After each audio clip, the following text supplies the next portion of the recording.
So today I will be making a bacon cheeseburger meatloaf, and for this you will need 2 pounds of hamburger,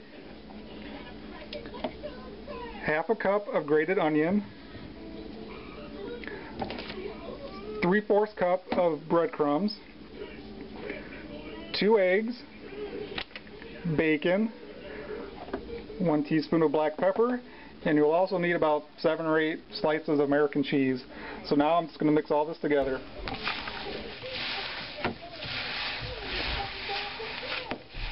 Make sure you mix this all together.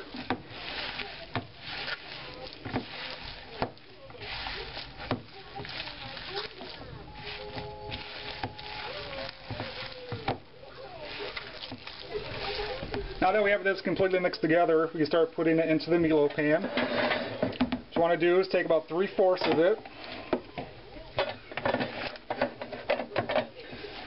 put it into the pan.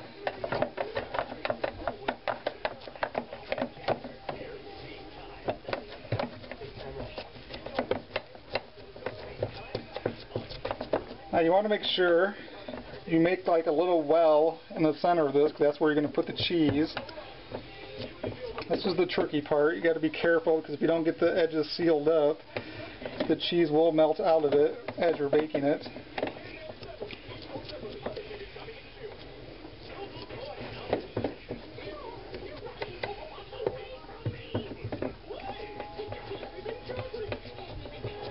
Just kind of push it up to the sides, make that well in there.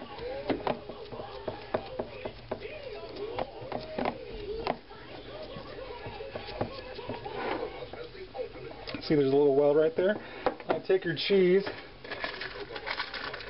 take like, I don't know, 4 or 5 pieces. Usually just rip them in half, lay them in there like that. Other car insurance companies? Yes, but you're Progressive and they're them. Yes, but they're here. Are you there? Yes. No. Are you them? I'm me. Them are here. Yes. You want to run through it again? No, I'm good. You got me. Okay, if you got the cheese in there, you take the rest of the meat.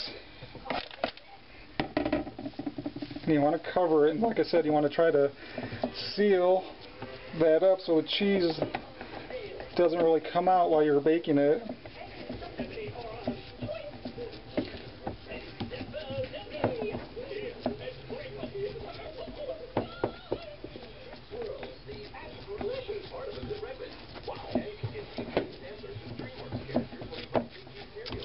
Okay, that's done. Now you want to put the bacon on top of it.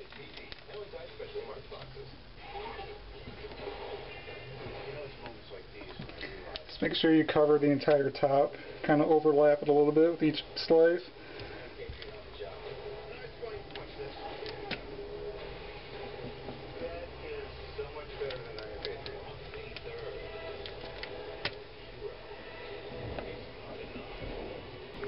So this is how it should look after you have the bacon on it before you put it into the oven. Now I got the oven set at 350. I'm going to put it in there for 50 minutes. And then when that's done, we will put the cheese on top of it. So I will check on that in 50 minutes. Alright, it's been 50 minutes, so I'm going to take it out of the oven.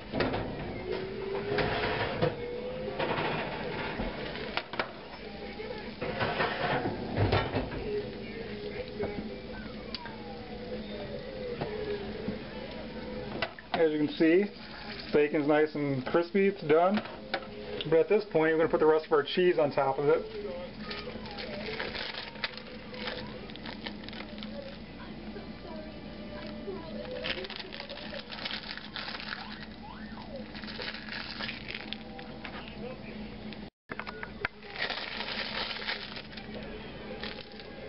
Okay, there's the rest of the cheese. Now we're going to put this back in the oven, just basically long enough to melt that cheese, no more than 5-10 minutes. You really don't want to walk away at this point, because as I've learned, the cheese doesn't take very long to melt and it will burn, so keep an eye on it.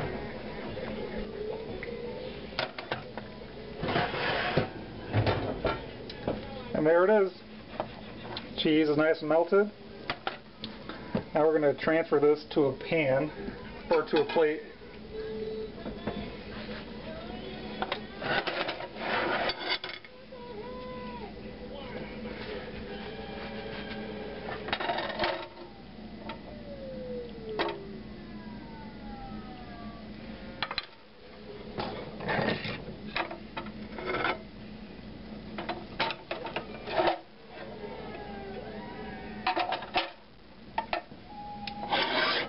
Now, I'm actually going to let this sit for about 5-10 minutes before I cut it open.